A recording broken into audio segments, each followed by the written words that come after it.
All right, welcome back. Uncle Jimmy's here to help us talk about our approval rating for the greatest coach in all of sports, one of the greatest human beings in all of sport, the greatest of the greatest, Bill Belichick. Whoa. Uncle Jimmy, who are you to, I guess you're a referee. Who am I? Yeah. You'll find out real quick as soon as your head is turned. When you see the flash of blue, you know who I am. I'm the one that knocked your ass out. That's who the hell I am. What's wrong? I told you, boy, hey, you got a whole bunch of people on Twitter, on Facebook. They tuning in right now. But Uncle Jimmy gonna whoop Jason's ass today. But, All right, well, I owe you a punch in your suck box. All right, let's take a look at a highlight from our discussion earlier about Bill Belichick. Chiefs linebacker D Ford lining up in the neutral zone on a would-be game-deciding interception was as inevitable as our president tweeting something inappropriate. The Chiefs lost 37-31 in overtime. This success, this resume, is in part because he found the greatest quarterback of all time. And what he found in him is not the greatest talent. He found the greatest sheriff that any coach could ever find in terms of materializing your message. All right, Uncle Jimmy, our Chiefs took it on the chin this weekend to Bill Belichick. What's your take? I wish you'd have took it on the chin. I told you last week what my take was, didn't I? You're a damn jinx. You jinxed the Chiefs. Every time you open your damn mouth about the Chiefs winning the playoffs game, going to the Super Bowl, something bad happened. Man, there was never a doubt in my mind that we was going to lose that game. What? You blew it. What about D Ford? Why are you blaming me? What about D Ford? What about it? He's trying to make a damn play, Jason. He lined up the same way he's been lining up all season. Marcellus, can they call that play on every play if they want to? Well, offsides in the backfield? Can they call it? Yes, did. they can. Keep going. The refs see what the hell they want to see.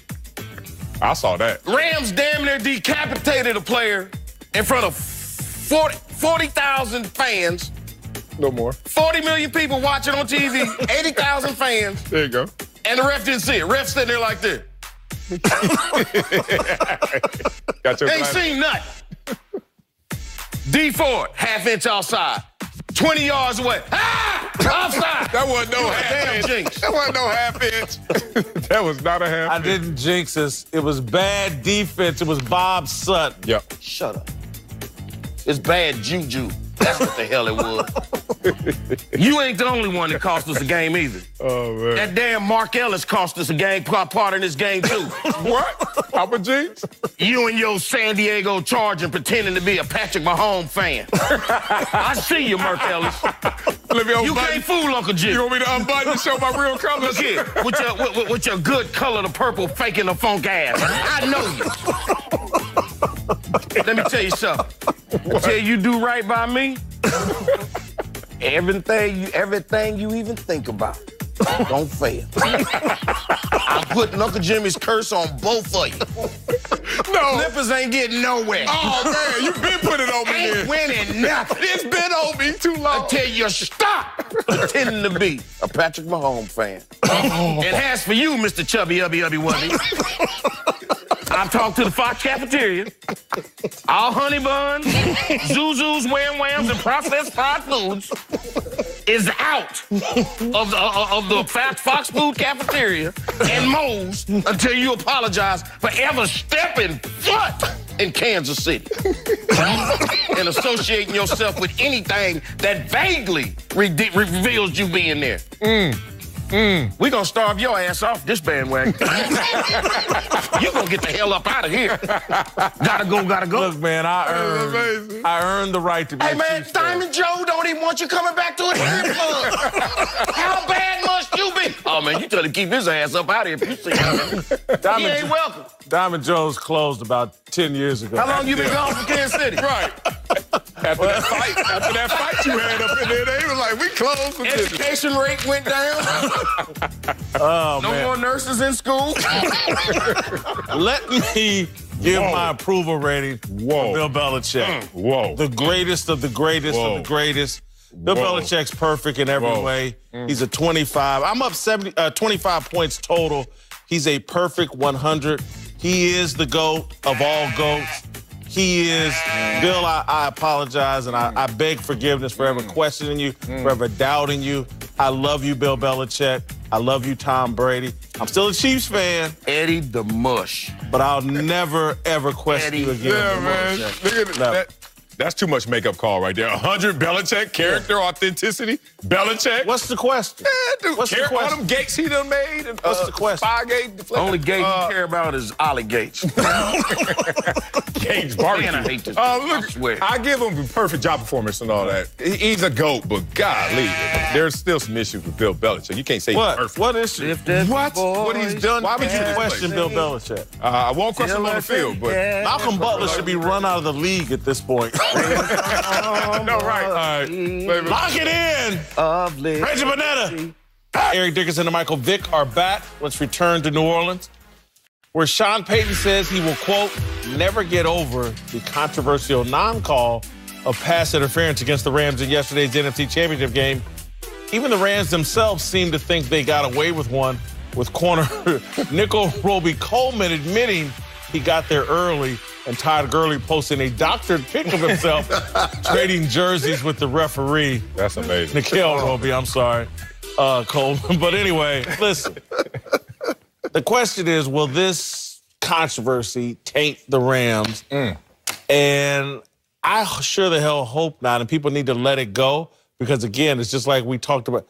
The Saints blew this game, and the Rams went out and won it. And to me, I go back to, we're talking about that controversy and not talking about Drew Brees was ineffective and inaccurate late. Sean Payton did some dumb things. And I think we're overlooking the fact, and I've been a Sean McVay critic, or not critic, skeptic, but his control of this team, and I go back to they should be talking about Todd Gurley getting benched and not complaining, and what that says about the Los Angeles Rams more than this non-call. Yeah, I don't think this non-call is going to taint it. Look, I've been on the victim side of a bad call, the Music City Miracle. And you know what's weird? Like, you sitting there like you want reality and time to stop. You're like, wait a minute, this is unfair. Handle this, correct it. Okay, I don't need the NFL call. I don't need all the reporters saying you guys are in the right. Just change the reality. Let us advance. Let them go on. Yeah. Hey, you know what? The winning team, and then when I see Teddy Bruschi and Willie McGinnis and all them dudes and all them gates that they lived through and played through in them Super Bowls, them rings look the same size as the ones without scandal. So you know what? It's great storyline. In our world today, we love to talk about everything. I mean, and then we love even more to talk about the next thing. So our vicious cycle of just repeating whatever is going out there and then moving on to the next, to repeat that for a week and then move on to the next, this is going to be something that we're going to move on to and focus in on this game. They let us stay in it.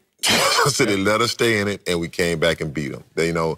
Usually one play don't win or lose a game. It's you lose as a team, and that's what it comes down to. If you want to talk about a controversy, 2002, go back to the Patriots and the Raiders. That was a fumble. That wasn't even a controversy. But move on. The Patriots go to the Super Bowl. They play the Rams. They cheat. They video it. They win the Super Bowl. Move on. Deflategate. Move on. It's time to just move on. It is what it is. It's over with, and up next. You look at the Rams' body of work from week 1 all the way until yesterday. You can't take anything away from this team. They played good football. They played championship football all year. They beat good teams.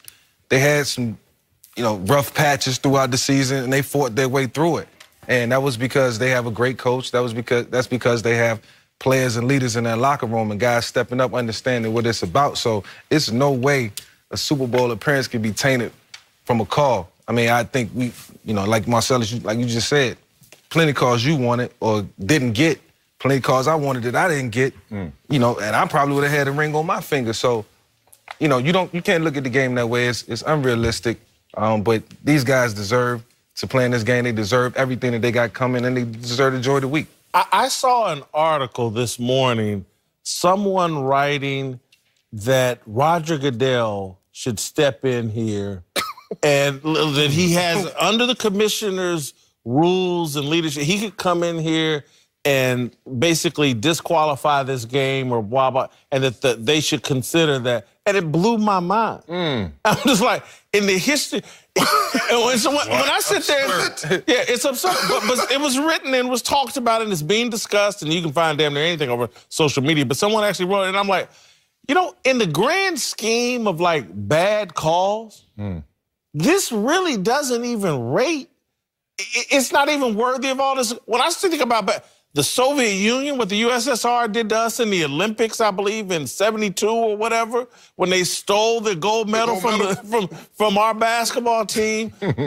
Hell, when Seattle, I think, didn't they lost the Super Bowl game to the Steelers, where there had to be like 3 or 4 calls that I thought were ridiculous.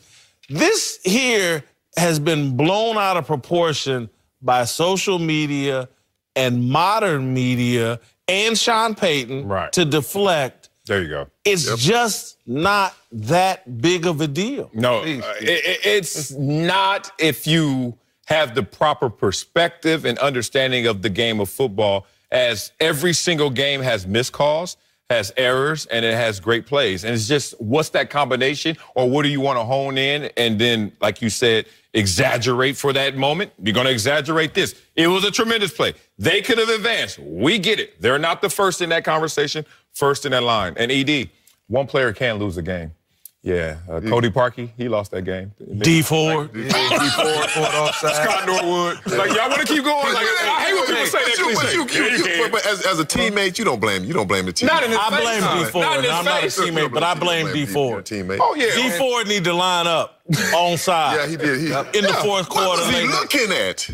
I mean, when you saw it, I thought maybe, I said, well, maybe it's the angle of the TV. Because we on the plane, I'm like, maybe it's the angle. Maybe, but he was way offside. Yeah. One thing people can't forget is that game could have been ended right then and there for the Saints if they would have did what they were supposed to do. That had nothing to do with the Los Angeles Rams. There it is. All right, coming up.